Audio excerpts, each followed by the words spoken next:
Okay, welcome to Beyond the Box podcast. Today we're excited to have Julie Kaidor here with us. She is a decade-long CrossFitter who holds her CrossFit L2 as well as a CrossFit Kids certificate.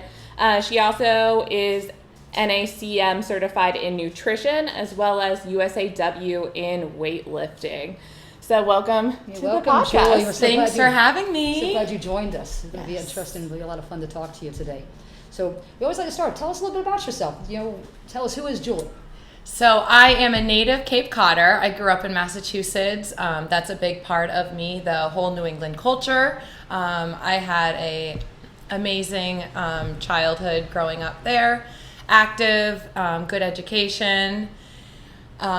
In my teenage years, my mental health started to decline, and I would say it stayed kind of on a decline through my mid-20s, just struggling to find some purpose and path. Finally, I ended up in DeLand at Stetson University, where I found some purpose in the School of Education. I also found the love of my life, my husband, Joe. Let's give Joe a shout out. Hey, Joe. And we combined our families, and we raised three amazing sons. Excellent. Yes. Excellent. Yep. So, great start in the New England states. You came here, so you're a graduate of Stetson, which I did not know. Yes, double hatter. Double hatter. That is awesome. Does Joe a hatter also? He's not. He's not. Okay, I didn't know if that was where the... He tries to wear one of mine. Gotcha. Maybe he'll wear the hatter hat one day. So when did the fitness, you're very serious about fitness, you're very serious about nutrition. When did that start in your life? So it wasn't until after I got married. We were looking to stay or to get in better shape. So we were working out with some friends at the park, doing some Tabata style like body weight exercises, and we started running mud runs. So that would be, we would sign up for an event, we would train for the event just once or twice a week with this group in the park, and then we would do the event. We loved the Tough Mudders, the Spartan races, the warrior dashes, I mean, superhero scramble, you name it, we've done it, all over awesome. Florida. We did some in Connecticut. And then just wanting to take the skills, learn skills, take the skills to a higher level. So my sister was the first person to introduce me to CrossFit. I went to a class at Upper Cape CrossFit in Pocasset, which is in Cape Cod, Massachusetts. And I decided that day that I was going to find a way to do this. That's great. I didn't know that they had it in Florida. So when I came back to Florida, I was following her gym's WODs, and I was doing them at the YMCA. And I was not knowing what I was doing. Nobody was coaching me. I was taking whatever weights that, they're heavy balls and throwing them at the wall, getting yelled at. And everybody on the line was looking at us like... I was sprinting through the weight area, probably throwing all sorts of people off. And then I got your picture up there still. If you see this girl here... Not allowed. Stand by. Stay away. Stand by. So a friend of mine, Tracy, who works out at the Y, she said, do you know there is a CrossFit gym in DeLand? Place for you. Yes. Could you stop running through our halls, please? Correct. So I met her there, with like my $20 drop-in fee in my hands, and I cautiously approached the female owner of the box, and I said, train me. And it was probably one of the scariest things I had done. Oh, I'm sure. I think all of us, that was scary when we first walked through the doors going... I didn't realize that we both got into CrossFit because of obstacle races. Yes. Isn't it amazing? Yeah, because I was the same way, because I was doing Savage races, and I had just done one. I fell off of a rig that, I was pissed about. I could totally do that. So I was like, that's not happening again. So I walked into Nikki's box over there. She brought me $20 and said, "Train me." I'm like, "Well, heck yeah, let's do this. Show me the money. Show me the. Here I am. Let's do this."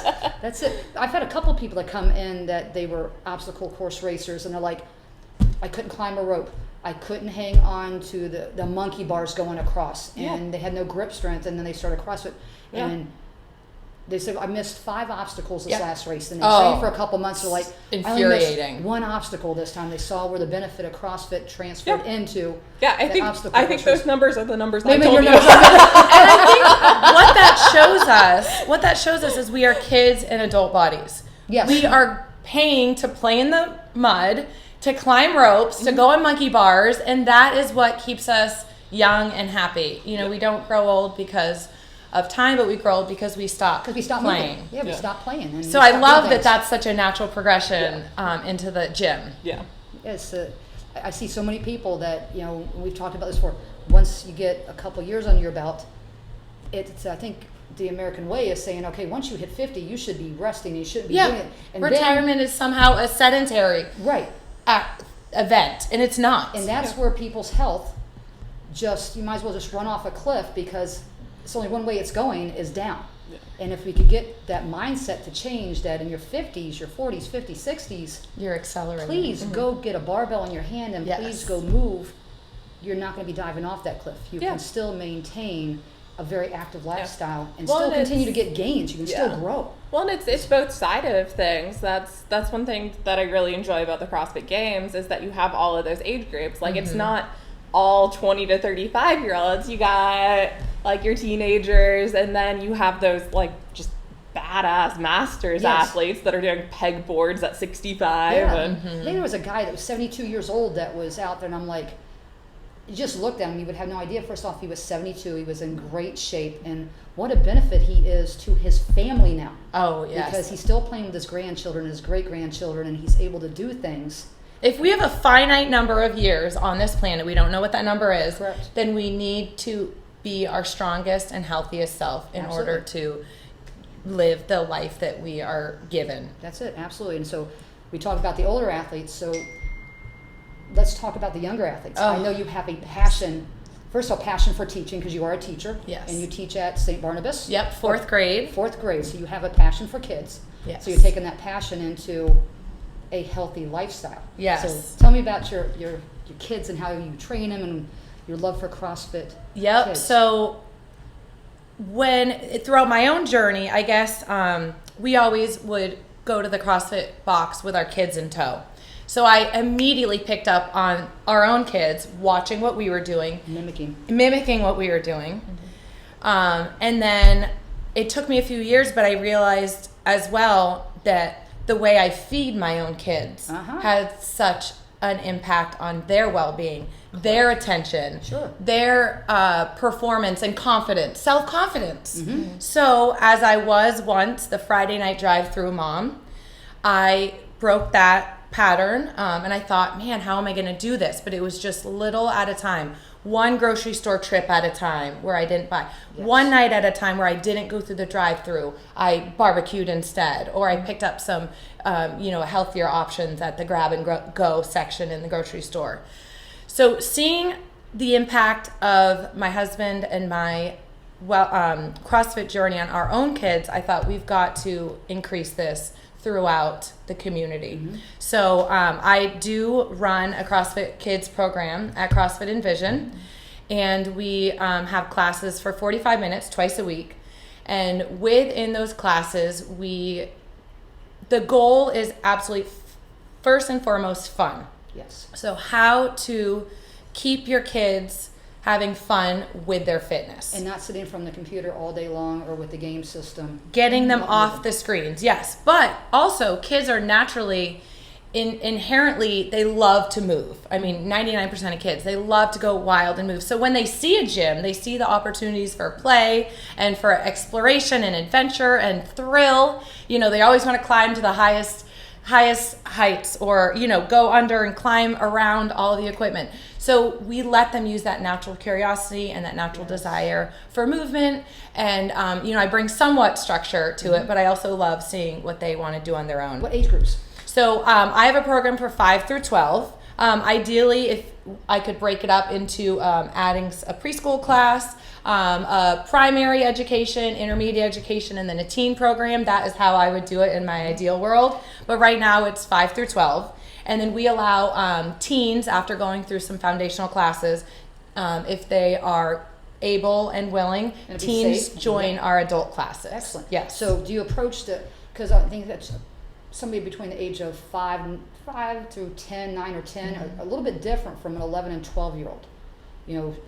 Yeah, they're in adult, classes together. They have their classes together. Yes, so I find that they balance each other out. So yes, 5 and 6 are super young, but they're very playful. And if you stick a 10 and 11 or an 11-year-old into a class with a 5 or 6-year-old, they're going to play together. Okay. Even if at the beginning there's some hesitancy or, just what helps also is that I'm down there on the floor playing Duck, Duck, Goose with the 5s and the 6s and the 11-year-olds, and we're all having a good time. So it's a huge part of, parental buy-in, sure, coach buy-in, and then they can't help themselves. They're going to want to just play. They want to play. Do you bring any kind of nutrition into them when you're having your sessions? Yes. So every now and then, not every class, but I do. I love talking about whole foods. We talk about introduction to it. Yes, the way our bodies feel when we eat food. So anything that was grown in the ground, anything that once had eyes,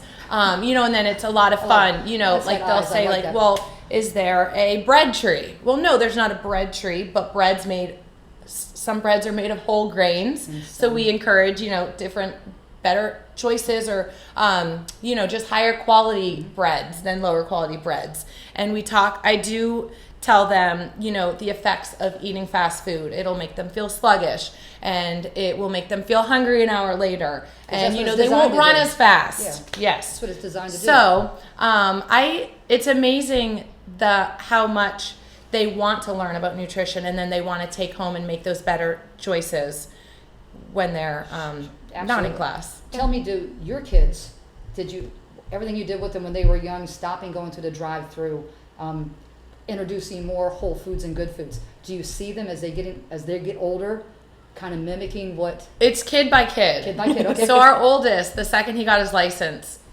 Straight to McDonald's? Yep. Multiple times a week. Okay. But he was making his own money. He has his own car. I would tell him, how's that make you feel? And it didn't, but, it is what it is. Right. I did it when I was. He has a foundation, yes. Our middle son definitely is fully embracing the CrossFit lifestyle. Yes. And he's working on his nutrition. Now he's aiming to gain muscle mass and, increase his strength. So he is all about that protein life. So one of my partner was working with him on his nutrition because, he doesn't always want to hear it from mom. Absolutely not. And so he had these macro goals that he was putting into play, but he was only focusing on the protein. So I'm watching him, I'm trying not to say anything, so he'd have eggs and like chicken sausage. And then I'm like, oh, I have to say something. Eat carbs! I think that's, when you see young boys, especially going into that becoming men, all they see is that big canister of protein and they're walking through school with it underneath their arms. Zacchaeus all the time tells me, oh yeah, he's in great shape. He always carries his container of protein with him. He needs, let's eat, some sweet potatoes or some veggies that have some carbs in them, and nope, just got the container. And fats, fats, It's interesting how that's the only thing they see is they don't want to see a vegetable. Yeah, that's but it's also great. Right there. It's also great watching these, children who really are not ours. They're ours to raise for 18 years, and then they're their own people. So the parenting journey is just one that's forever eye-opening. And as these connections are being made, like, wow. But I do feel like our lifestyle change has affected all of them, and they're each a different way. They know we don't miss workouts. And it's not because we're selfish. It's not because, we want to look a certain way. It is because we want to be the best parents that we possibly can. I mentioned earlier how my mental health had about a decade of decline. And I have been able to come back, and I would say put my depression and anxiety in remission because of diet and activity. Activity, you got your dopamine, the serotonin, all the stuff that your body naturally produces. And you don't think about these things being in remission, chemical imbalances. Yes. I just feel like, why would anybody not give it a try with what a volatile time we are in society, globally, why would anybody not try to change their wellness? It's an extra tool. It doesn't have to be the only tool, but it's definitely one worth trying. Yep. It's the harder the tools, though. Sometimes it's easier to go to your doctor and the doctor writes your prescription. I'm not saying some people don't. That's not something that they need because everybody's an individual. Yeah. But this is the first thing to look at, where we should look at, hey, let's see if some moving and some activity can maybe sunshine. Yes. A rock. Yeah. Yes, maybe make it a little bit better. I love the fact that you brought that up, because how many? There we go. There's so many people that do battle, with mental health, and there's so many things that we can do to help ourselves out and to help each other out. CrossFit. When you go into that CrossFit gym, you have a family, extended family and friends that are going to support you. How good does that make you feel when you're having a bad day? There's so many things that fitness can do. Chemically change some things, emotionally change some things. So the relationships that we build. And I think that walking into the gym setting is the hardest part for so many. Oh, it's scary. It's so scary. I know I was scared the first time I walked in, and it's just the unknown. But once you get to that door, yep, just come. Even I know we've all talked about just come and watch a class. That's a part of our community. Is we don't mind if outsiders we want to share, want to watch us. We want to share because I know how good it's been for me. Yes. How good it's been for you, how good it's we know, and we've watched those success stories. We've watched the people that have lost 100 pounds. We've watched the people that come off of medication. I think we all have enough years experience in this. It's not just talk. We've seen it. It's happened to me. It's happened to you. It's happened to you. We know that it's just it's a win-win. Right. To walk yourself in. Right, and just baby steps. So during the pandemic, May of 2020, my neighbor and I were able to put our resources together, and that's when we launched our affiliate, CrossFit Envision, and we launched it virtually because there were still mandates with gyms being not open, and we wanted to give the opportunity for people who couldn't get out to maintain or to increase their fitness in a time when most of our fitness levels were decreasing. And that was our initial, push to our community. And it didn't have to be, we had, clients around the country using our workouts and, nutrition opportunities to get, just one step closer to a healthier person. Doesn't have to happen overnight. No. That one step, just take that first step. Don't go to the drive-thru at McDonald's one night a week. Right. That first step of coming into a CrossFit gym and watching. Yeah. Then the next step, I want to try. Yeah. And if I remember right, during the pandemic, you actually wrote a book about how kids can deal with that uncertainty. Yes. Yes. Tell us about the book. I didn't know this. Oh, yeah. Tell us about it. So I'm also on our school wellness community.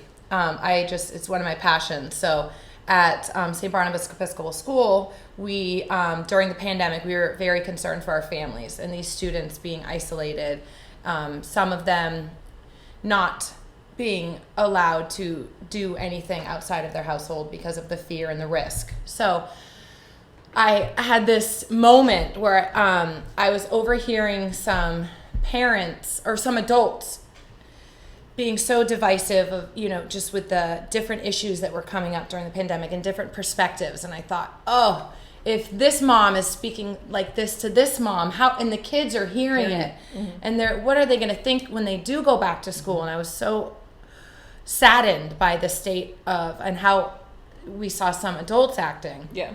So I said, we need to find resources to model reintegration to our students. So I went on the computer and I tried to find any resources, and there weren't any. This has never happened before. Yeah.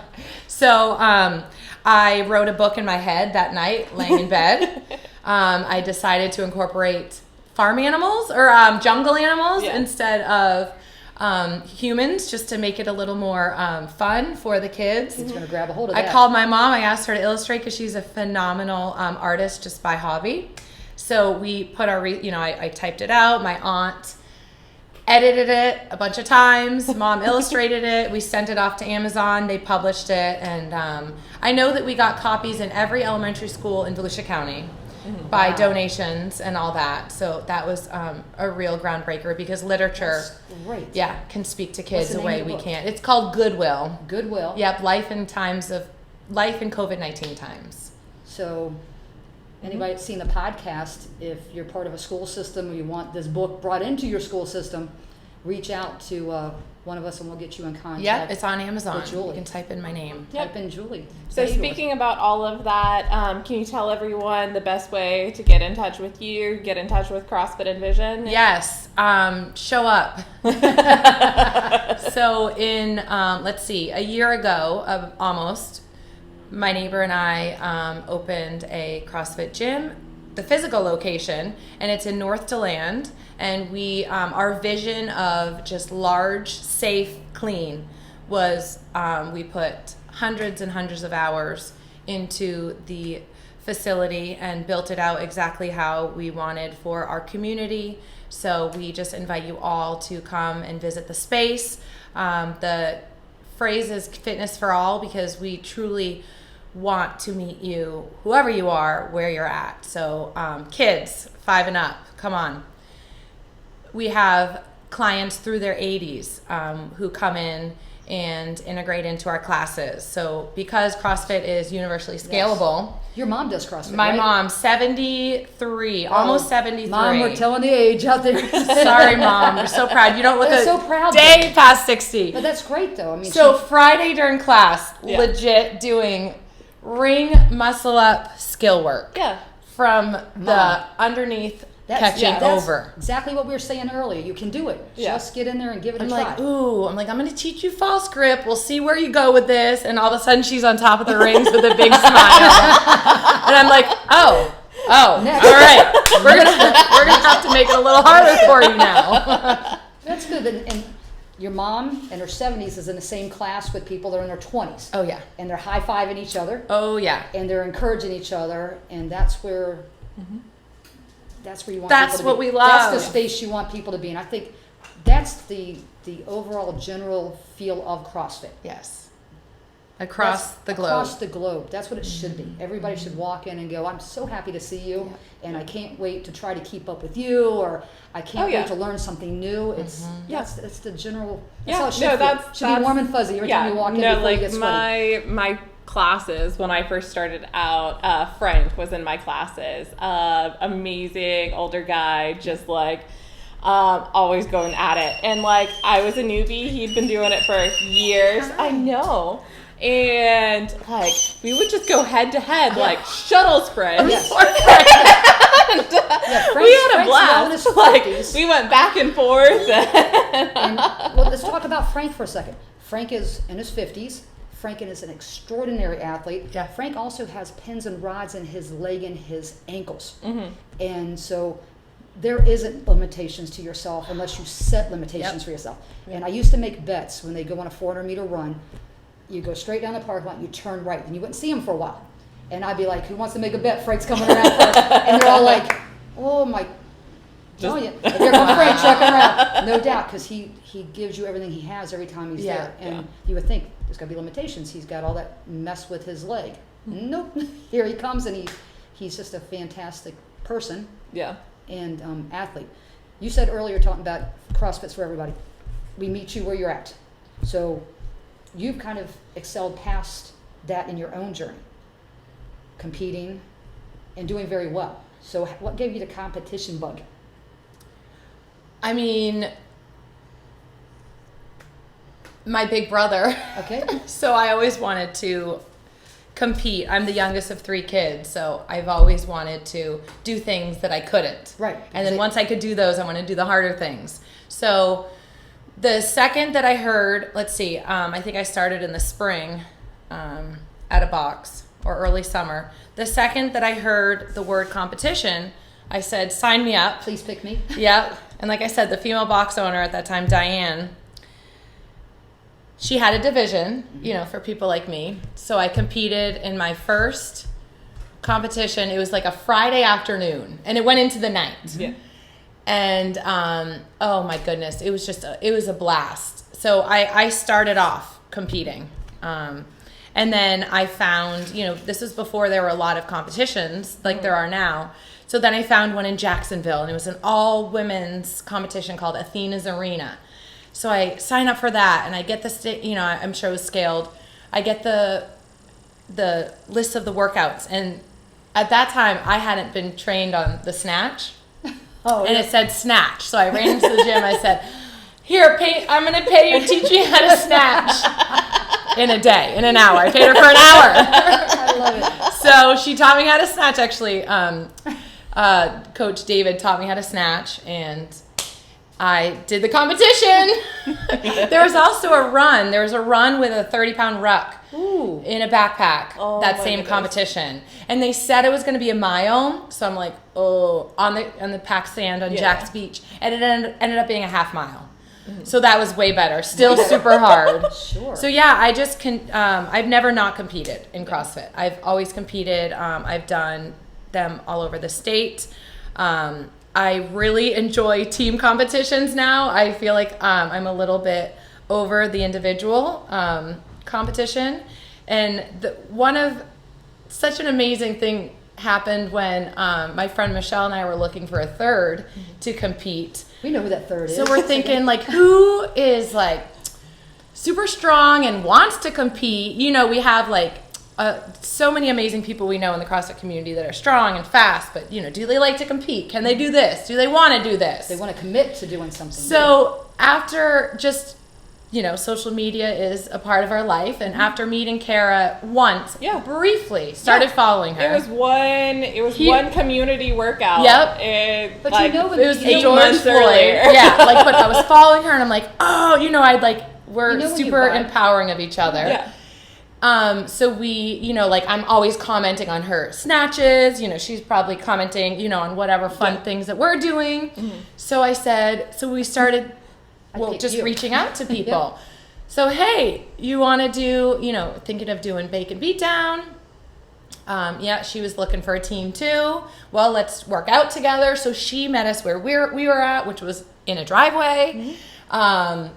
And I mean, just to see how our relationship was able to develop, and our training and supporting each other's needs and goals. And this is what it's also about. Right. Yeah. Yes. Yeah, you haven't snatched until you've snatched on a surface like this. Like Stronger competition. Like I know I can hold on to anything I can get above my head because of that. Yeah. I remember when Michelle learned to handstand walk in that driveway. She keeps on walking. And it goes like this. I mean, and then just the level of like communication that we've all acquired, and throughout now it's been years. Yeah. So it was really special. That's what CrossFit adds to my life. Yeah, everybody. And now you get to go from the female team of 3 to the co-ed team of 4. Oh yeah, the 4-some is wild. Nobody knows what each other is doing. And it's funny because early on, my husband and I did a team of 4 with another couple we were really close with. It was War on Wall Street, downtown Church Street, or Wall Street, I guess, but Orlando, the town. And it was awesome, super fun. So I had forgotten about that was a thing. Yeah. So we did the Tampa Bay, and we're going to do Vanguard and the team of 4. We got the Vanguard shirt on. There you go. I was not able to go last year. End of October. Great competition. Yeah. They did a really nice job last year. I'm looking forward to it. I've been practicing my swimming at Stetson. So I feel like there's going to be They have a master swim starting with I the know. Killer Whales. So if you know I you guys love are that. interested, Yep. get a hold of Killer Whales. They're on Facebook. Get you hooked up with Katie K, who does that. But they're doing a master swim, I think, on Monday, Wednesdays, Fridays, and they got some great coaches. I love that. What Love age it. is masters for swimming? No, like 20 and up. Okay. I'm like, can a 30-year-old show up? Oh yeah. It's adult. Up to 18, they call them senior swimmers unless they're in high school and they're still considered senior swimmers. But anything over that is master swimmers, and the program starts, I think, this week coming up. Yes. The first week of it. Nice. So And Stetson has beautiful facilities. Yes. And speaking of masters, I am doing my first masters online qualifier right now. I just finished Wadapalooza, which is in January, but that's the, they have several age ranges. So that's been a blast, Cool. going not head to head because it's online, but going head to head virtually with athletes my own age. down in my Well, maybe. there's some really awesome. I think I might be spectating this year, but we'll see. We'll see at the leaderboard. Fingers crossed. Yeah. All right, we want to thank you for coming on and talking to us. Thank you for having me. It was a blast. If you want to find the book, Yep. go on Amazon. CrossFit and Vision also CrossFit on and Vision, Instagram, on Instagram. website crossfitandvision.com. Yep. Check it out. Don't be scared to walk into a CrossFit gym. Don't be scared to get up and do something. You know, that's it might not be comfortable at first, but it's okay being uncomfortable to find that great spot to be at. So thank you again for coming on. We appreciate it. Thank you. All right. Thanks for being here. Yes. All right, we'll see you guys later. Thanks for tuning in.